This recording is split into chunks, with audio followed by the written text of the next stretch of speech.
जीजाजी हमारा ला शंखा बालावा, दीदिया ला झुमका तीन तालावा, कि मिले खातिर चली आई है खटाल में, हो जा जादू जी के माल नया साल में। प्रणाम, आप देख रहे हैं चौकस भारत और मैं हूं आपके साथ आपका दोस्त विवेक। पवन जी के गाने तमाम आते हैं और खेसारी जी के तमाम गाने आते हैं। उन गानों में जो म्यूज़िक देते हैं वो ये भाई साहब हैं। इन्हीं का नाम है जो बीच बीच गानों के बीच में आता है, म्यूज़िक बाय रवि राजदेवा। रवि राजदेवा जी हमारे साथ हैं क्योंकि इन्होंने जितने म्यूज़िक बनाए हैं उतने लोगों को बहुत ज़्यादा पसंद आए। पिछले जो इस साल की जो पहला शुरुआती खेसारी जी का गाना था, अंतिम गाना था जो पिछले साल का बवाल, वो गाना इन्होंने बनाया था। होली फिर आया था। हाँ, होली भी आया था, लेकिन वो अंतिम साल का वो गाना बहुत वायरल भी हुआ था। एस फॉर यू से गाना था और उसके बाद पवन जी का म्यूज़िक दिया उसका। सबसे पहले तो स्वागत है चौकस भारत में। सभी लोगों को महादेव जय माता दी और आपका भी महादेव करता हूँ। और जितने भी चौकस भारत को जो लोग देख रहे हैं सभी लोग के जय माता दी प्रणाम। आप लोग का भाई रवि राजदेवा की तरफ से। इतना बड़े बड़े लोगों के लिए काम करते हैं, इतने बड़े बड़े हाई प्रोफाइल लोगों के लिए काम करते हैं, लेकिन रहते बड़े छुप के हैं, सारी इंडस्ट्री से बाहर, इतनी दूर क्यों? क्योंकि संगीत जो है ना वो एक एकांत का स्थान है, चीज़ है। अगर आप कहीं अकेला में होकर साधन करते हैं तो आपको बहुत अच्छा चीज़ आएगा। भीड़ भाड़ में क्या आएगा? गाँव गुज कर रहे हैं सब लोग, तो माथा और डिस्टर्ब। अपने काम से मतलब रखिए। अच्छा, आपका ये भी देखा गया है कि आप पार्टियों में बड़ा कम नज़र आते हैं, आते जाते भी कम हैं, लोगों के से इंटरेक्शन भी बड़ा कम करते हैं, लेकिन गाने बड़े शानदार शानदार, आप जो म्यूज़िक होते हैं बड़े ज़बरदस्त देते हैं। क्या रीज़न है, क्यों लोगों से घुलना मिलना नहीं चाहते हैं? नहीं, घुलते मिलते हैं, घुलते मिलते हैं, लेकिन क्या होता है कि ओवर हमको कुछ करना नहीं आता है। अब कहीं फंक्शन है तो अपना गए, 5 मिनट लगाएं फिर निकल गए, क्योंकि भैया काम भी तो देखना है ना। अब पार्टी में अभी नहीं कि गए तो वहाँ पर अब 2 घंटा आराम से खाए पिए घूम टहल रहे हैं, यानी काम भी डिस्टर्ब, काम भी तो देखना है ना। चलिए खैर, इनको हमने बुलाया था एगो मेरे फंक्शन में, तो ये नहीं पहुंचे थे, उसी का बदला हम ले रहे थे इनसे। चलिए अब आगे की ओर बढ़ते हैं, आगे बात करते। पवन जी का गाना आया हुआ है, पवन जी का गाना आते ही 1 मिलियन क्रॉस हो गया है। सबसे पहले तो बताइए कैसा महसूस हो रहा है? महसूस तो बहुत अच्छा हो रहा है, लेकिन सबसे पहले जो लोग 1 मिलियन तक जो लेके गए हैं उनको मैं दिल से धन्यवाद देना चाहता हूँ कि ये लोग क्या दर्शकों का प्यार है, आशीर्वाद है। हम लोग तो सिर्फ एक काम करते हैं, क्या वर्क करते हैं, हम लोग का वर्क करना काम है। अच्छा, पवन जी का गाना आता है, जहाँ से भी आता है और जैसे भी आता है, जो भी राइटर लिखते हैं बड़ा अच्छा होता है और बड़ा प्यार मिलता है उनके गानों का। तो इस बार का जो गाना आया है वो उसमें म्यूज़िक आपका है, तो आप पवन जी के पास गए थे कि पवन जी आपके स्टूडियो आए थे? ये गाने का शूट कहाँ पे हुआ था? ये गाना कंप्लीट किस स्टूडियो में हुआ था? देखिए, वो तो हम तो उतने कुछ क्या बड़े लेवल के म्यूज़िक डायरेक्टर तो हैं नहीं कि वो हमारे पास आएंगे। वो हम लोग के भोजपुरी इंडस्ट्री का कहा जाए तो वो सबसे अंतिम, मतलब कि वो अब उनके बाद भोजपुरी ख़त्म। जो बात है, जो हकीकत है, तो वो तो हमारे पास नहीं आएंगे। जाहिर सी बात है कि हम लोग के पास जो हम लोग कहीं जाना पड़ेगा। तो हम लोग गए थे गोरखपुर में, क्या देवरिया में एक स्टूडियो है, वहाँ रिकॉर्डिंग हुआ था और गोरखपुर में ही शूट हुआ था गाना। अच्छा, अब आते हैं थोड़ा सा इधर की ओर।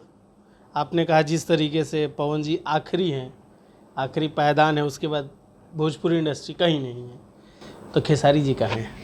देखिए, आपने पहले पूछा, अगर आप खेसारी भैया के बारे में पूछ इंटरव्यू करते हैं तब मैं बताता कि खेसारी भैया भी के बड़े हैं।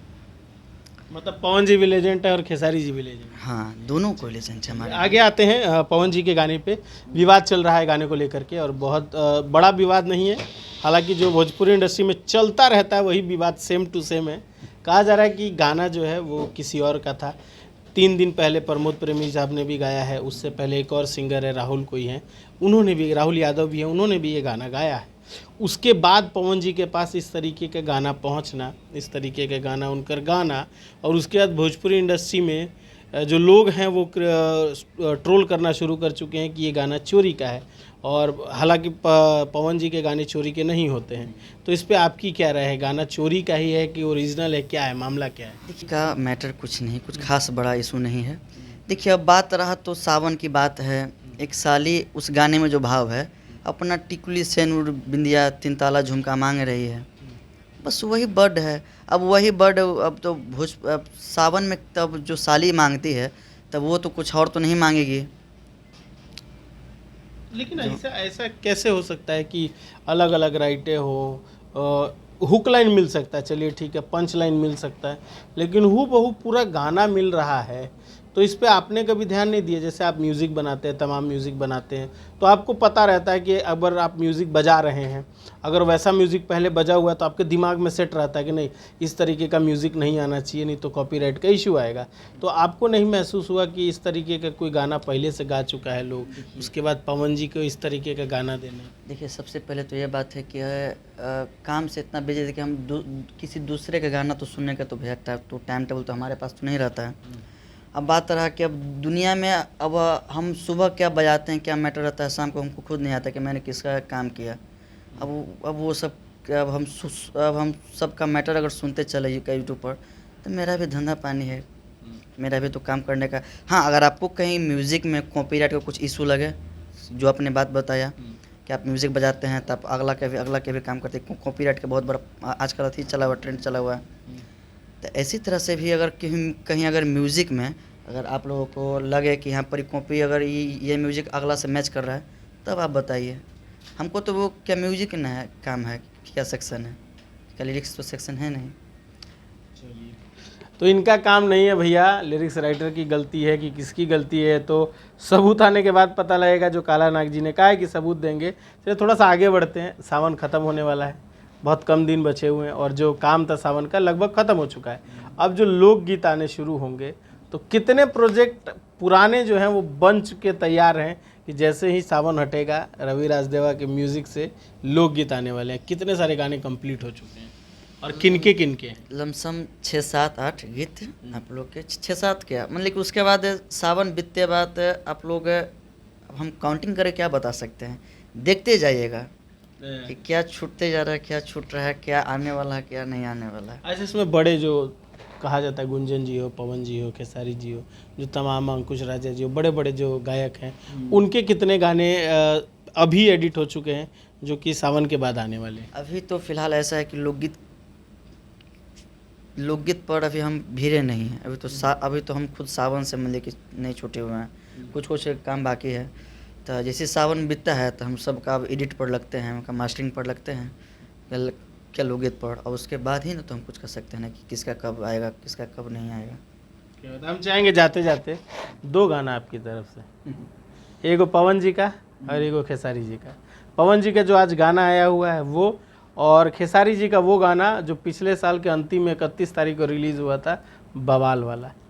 तो पहले पवन जी का गाना हो जाए। हाँ, इसमें भैया बोलते हैं कि काची चाही बोला तू देव घर से, लिस्टे बना लो ना साली हो घर से, फिर करिहा तू जानी हलावा।